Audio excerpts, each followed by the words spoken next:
What is up, and welcome to the Bruin Bible. Your host, Will Decker, here with your co-host, Jamal Madney. We have a very, very special guest in the house. The guy listed below me as MJ himself, Mr. Martin Jarmond, the athletic director for your UCLA Bruins. Martin, how are you doing on this fine Tuesday after Memorial Day weekend? Will, Jamal, good to have me on. Thanks for having me on. I'm doing great. It's Tuesday. It's sunny. And we're getting closer to graduation next week, so all is well in Westwood. Shout out UCLA softball being in the College World Series. Some big stuff going on there. Martin, we got some questions across the board to talk to you about. But first, I kind of want to start with your background within the sports world. And I know you were a player at UNC Wilmington. You kind of took that and you worked at Michigan State as an assistant AD. You went to Ohio State. Then you went to BC and now UCLA. I want to know why you wanted to become a leader within the college sports world and what kind of drove that passion to get to where you are today. I had a great experience as a student athlete at UNC Wilmington. You know, that was the foundation, you know, ups and downs, not playing as much as you think you should and balancing everything. I just had a great support system in my coaches and staff and athletics. And so it meant so much to me that I wanted to give back and do the same thing for young people. Because I had a great experience that shaped me a lot. So that was the reason why I wanted to go into college athletics. Didn't know exactly what I wanted to do, but knew I wanted to be in that environment to help shape young people. Man, great answer off the top. We're gonna pivot off to some football questions that we got for you, man. We're approaching. I didn't know you were going to do that. I mean, LA Football Network. Who would have thought on that front? Chip Kelly. You know, I think it was a lot of talk going on whether he should come back or not. We are a Pro Chip Kelly podcast. We're very grateful that he is coming back to UCLA. What in your mind, aligned him to come back and be, the man in charge for the next 2 years after his latest extension?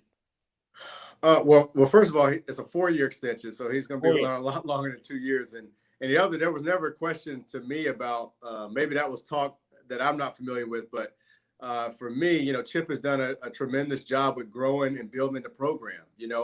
I came in and I look forward. You don't get marked on what you did years ago. You get marked on what you're doing now and what you do moving forward. And if you look at what he's done, he's really built the program. And now we're on an upward trajectory with his leadership and going through a challenging time with COVID and all of that. But I mean, last year, 8-4, and the type of games that we won in the big games. We had College Game Day here. But you also saw a team that developed, and now you're sending, 6 or 7 draft picks. I mean, that's top 10 in the country. So the trajectory and all signs are pointing to positive, and that's under Chip Kelly's leadership. So that was never a question for me. I'm excited that he's with us and what he's doing, because in these chaotic times in college football, especially, you want a leader and you want someone that understands, that has been there, that's done that. And is a teacher and a motivator. And Chip does that. He's an innovator too. I mean, everybody knows how talented he is offensively, but he's a talented leader, period. I mean, just overseeing the whole program. And if you talk to the student athletes, which we do all the time, especially at the end of the year, they talk about just their growth and development and how much they love this program and transfers coming in. It's a new day and age with transfers now being able to transfer immediately. I like to talk to some of the transfers that have come from other big places, Notre Dame, Alabama, Duke. Obviously, we've had some transfers from big places. Obi from Stanford. And I mean, Obi would tell me like, this is the best place he's been, as far as how we treat the players and just the coaching that they get in the direction. So that's really all positive. And that's a credit to Chip. So I love working with Chip. He understands it. He gets it. And I'm excited about what we're going to do this upcoming year. MJ, that's fantastic. And kind of segueing a little bit off of the on the field and the coaching aspect, obviously so much has changed paradigm-wise in the sport. You mentioned the transfer portal, and then of course we've got things like NIL, name, image, and likeness. I know that UCLA has been really at the forefront of innovation around NIL with the Westwood Exchange, and maybe you can talk about that as well as some of your other specific plans around partnerships, alumni engagement, and how do you see NIL as a differentiator for UCLA football moving forward? Well, name, image, and likeness has been something we've always been supportive of. You know, I've been on the record of being supportive of name, image, and likeness even before it was happening. And at UCLA, you know, obviously we want to be leaders. You know, we don't have to be the first at something. And anytime you have a new environment, whether it's transfers or NIL, you know, you want to learn. You don't want to be too fast, because to me, I want to see what others are doing, see what mistakes are made, try to avoid some of those pitfalls. But then once we go, we're going to go hard. We're going to go strong. And that's what we did with Westwood Exchange. You know, we have a platform that allows donors, companies, alumni. It could be the LA Football Network even to come on this platform. Student We're athletes. on. We're on. That's right. That's right. You can get some of our guys right now and gals right now and connect directly. And what it does is it lets you do the deal right there on the platform, and then it produces a 1099. It reports to our compliance, so it just handles it and makes it kind of easy to connect. And we do that, and we offer that for all of our student athletes that want to opt in. So that's something that was big for us. I know in the first month we had over, I want to say 70 companies and individuals, which was probably top 3 or 4 in the country as far as those that have a program like this. So that just shows the background and the alumni support and the community business engagement that we have behind UCLA, which is huge. And that's an asset. The best thing about UCLA is the people. And we have some great people, great alumni, great companies that are associated or run by Bruins. And so that's something we got to tap into and leverage. And we're still figuring some of that out. But we were strong out of the gates, and we want to be an innovator here. And some of that is kind of learning exactly what's the NCAA going to do and how this rolls out. You know, anytime you have something new, there's going to be a learning curve. And I think for student athletes, for administrators, for coaches, we're all still learning and growing, but we're doing it together. And that's one thing that we're talking to our student athletes and kind of trying to see where the gaps are as far as education. We partner with the law school, so our student athletes can get free legal counsel from law students, which is great. So it's, again, partnering with the assets that we have here on campus. We partner with the Anderson School of Management as far as business and contract. So we're trying to provide resources for our student athletes, and then we're going to get some feedback. And there might be gaps where, like, hey, we need to be learning about this, or we should be doing this, or what about this? We're going to get that feedback this summer, and then we're going to come back in the fall and try to address those things to provide our student athletes with the resources they need to take advantage of name, image, and likeness, because this is their time to shine. So we want to do everything we can to help them. MJ, that's terrific to hear. And, you know, it's always so refreshing. You have been such a remarkable leader, not just in the athletic department, but just in the community. And your social media presence is just infectious. And, you know, we just sort of love watching you and sort of seeing you interact with social media. You know, MJ, I think you have a very unique job in the landscape of college football and college. That's a nice way of putting it, unique. Unique. The UCLA MJ is a special place. I mean, obviously, in terms from an academic perspective, medical ecosystem, you know, the soul for social justice. It's a very complex political infrastructure with the regions, the state. Given all of those sort of considerations, what does success look like on the field, kind of tangibly, with UCLA football? When, you know, what's sort of the consistent win total, or what are the consistent outcomes that you want to see at UCLA where you say, I'm doing my job, I feel like I'm really sort of hitting the peak of what my vision is? As the athletic director, you want to provide the resources and support for your coaches to lead. You know, that's the primary job. Our focus is always the student athlete experience. And first and foremost, that's what I look at. You know, what kind of experience are our young men having on the football team, for example, and making sure that is the best that we can possibly give and provide. After that, you know, I don't look at any sport as like wins and losses. This is success. I really don't. I believe in every day. You know, we talk about elite here. You see that on our email signatures. I've talked about elite: energy, leadership, integrity, toughness, excellence. And that's a mindset. That's not wins and losses. That's every day I'm going to give you what I got.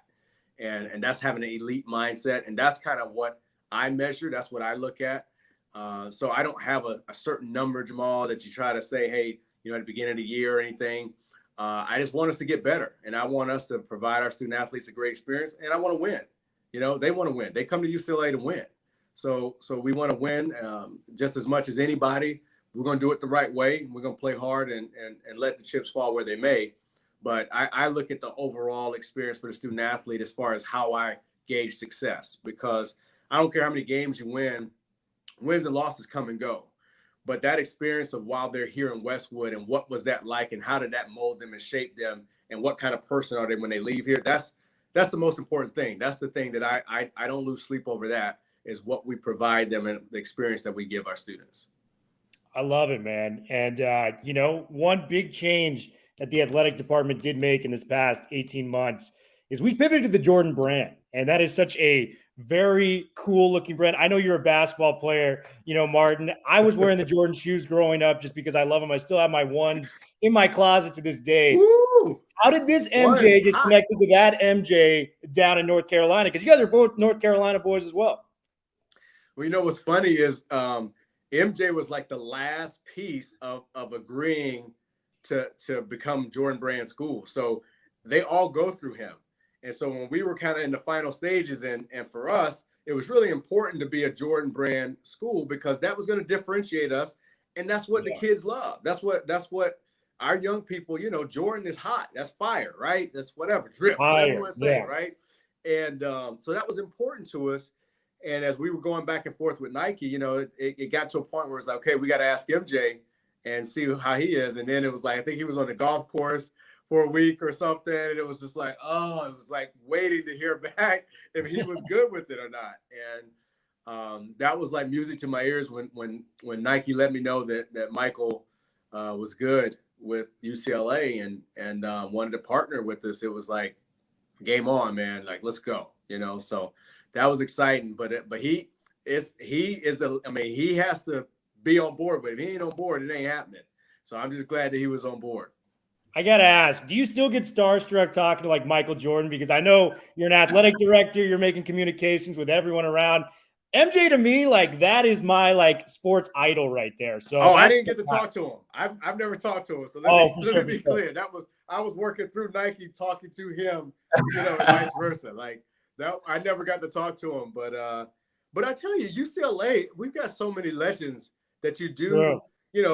Kareem, like Andy Myers-Drysdale texts me sometimes, and I'm just like, every time she texts me, I'm just like geeked out, like, oh my God, and she'll text. We'll text during a game sometimes too. So, but that's just UCLA. That's what's cool about it, is there's so many people.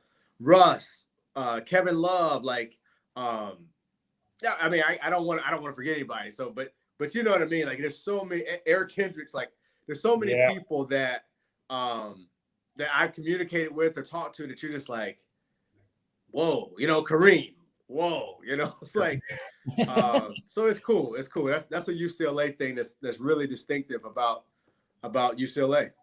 Well, Martin, so many UCLA legends. UCLA is, one of the things you mentioned about this great lineage, and it's so great to sort of hear that, we've done so many firsts at UCLA, right from, I'm so happy you mentioned Ann Myers-Drysdale and Jackie Robinson and on the list goes. There's two guys kind of on the contemporary team, MJ, that we sort of hope to see as that next lineage of leader. And both of them chose to come back. Dorian, obviously, with an opportunity to go pro, decided he wanted to come back to really put a stamp on his legacy at UCLA, it felt like. And then the other one was Zach. I mean, the opportunity, especially as a running back, MJ, the shelf life being what it is, I thought it just spoke volumes that he wanted to come back for the UCLA experience. Can you speak about those two gentlemen in particular and what they've meant to the program and what you sort of expect from them moving forward? Well, both of those young men are exceptional. I mean, you know that. I can't say enough. I mean, Dorian, he's one of the best quarterbacks in the country. But again, Dorian can do anything on the field. He has that kind of talent level. But what I've been fortunate to see is just his growth and maturation as a leader, as a person, how he leads others, how he takes care of people, how he thinks about the greater good. And that's what's going to make him great in whatever he does after the football stops for him, whenever that is. But everybody sees his talent. I mean, he can single-handedly do things that you're just like, oh my God, how did that happen, right? I mean, I'm thinking about the SC game last year. Geez, like he was making plays left and right all the time. But it's really the kind of person he has become and just how he goes about his business. You talk about an elite mindset, he's got that. And so that's really cool for me to see and be a part of and just try to help him reach his goals and everything that he wants to be, not just on the football field, but I'm really talking about off the field. And Zach, I mean, Zach is unbelievable. He's a quiet, humble gentleman, but he's a beast on the field, right? But he's just the nicest guy off of it. And, I love seeing someone like him that went away and came back home. And it worked out. It worked out for him. It's worked out for UCLA. And that's what it's about, because, everybody's journey looks different. And Zach is a testament that, you know what, you may go this way and it doesn't work out, or you may have to come that way and you can still be better for it. Johnny Juzang, you saw that with him. I was so happy to see how his college career played out, because that shows that you can always come home or you can have a different path and it looked even better than what you imagined. And Zach, he's the best running back in the country. I think, I'm hoping that we get some better game times this year, because, East Coast needs to see him, man. He can go. And Dorian and him both, that 1-2 punch. I'll put those two up against anybody in the country, but they're better people than they are football players by far. And I'm not just saying that. If you spend time around them, those are great dudes. Well, Martin, we've got to thank you so much for taking time out of your busy schedule for coming on. We can say it was such a big thrill for us to get the legendary new UCLA AD. We've been mentioning all these legends. We got the newest legend in the house, man. I'm not legendary yet, man. Hey, legendary status is coming for my guy MJ down there. We are so thrilled to have you, my man. Thank you so much for coming on the LA Football Network. Thanks for having me, Jamal. Take it easy. Go Bruins. Thanks. Go Bruins.